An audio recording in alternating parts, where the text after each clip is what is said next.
হৃদয় বিদারক করা একটা ভিডিও আপনাদের দেখাই। ভিডিওটা দেখার পর সত্যি লজ্জায় আমার মাথা হেঁট হয়ে যাচ্ছে যে আমরা কোন পরিবেশে, কোন সমাজে, কোন সময়ের সন্ধিক্ষণে এসে দাঁড়িয়ে আছি, যেখানে একটা শিশুকে এ কথাও আমাদের বলতে হচ্ছে। কোনো দ্বিধা রয়েছে না এখন আর কোনো বিষয়ের উপর।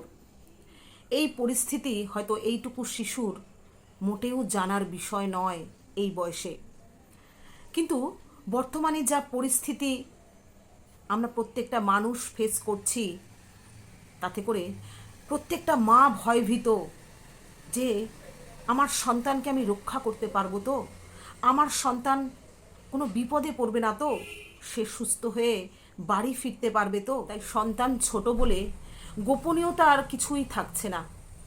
মা তার যন্ত্রণার মধ্যে থেকে প্রশ্ন সন্তানের মুখে বসিয়ে দিচ্ছে যে বাবা একবার জিজ্ঞেস কর, একবার এই কথার অর্থ কি জিজ্ঞেস কর, এই সমস্যার শেষ কোথায় তুই অন্তত একবার জিজ্ঞেস কর।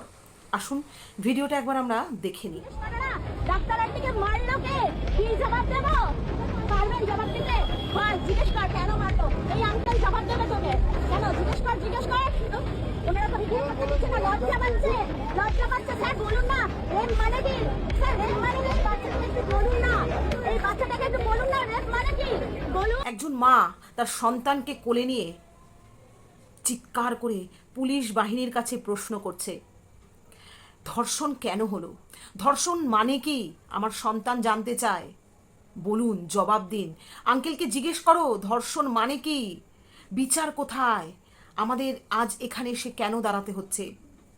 যে কথাগুলো ভিডিওর মধ্যে থেকে উঠে আসছে, একবার ভেবে বলুন তো, এইটুকু বাচ্চা সে কি এরকম একটা পরিবেশের সঙ্গে মানানসই বলে মনে হচ্ছে? কিন্তু বর্তমান পরিস্থিতি যে এই বাচ্চাটাকে সম্মুখীন করেছে এই অবস্থার, তার জন্য দায়ী কারা? দায়ী আমরা, কারণ আমরাই পারিনি সমাজকে সুগঠিতভাবে তৈরি করতে। প্রত্যেকের গদির লড়াই নিয়ে সবসময় ভেবেছে, মানুষের কথা কেউ ভাবেনি।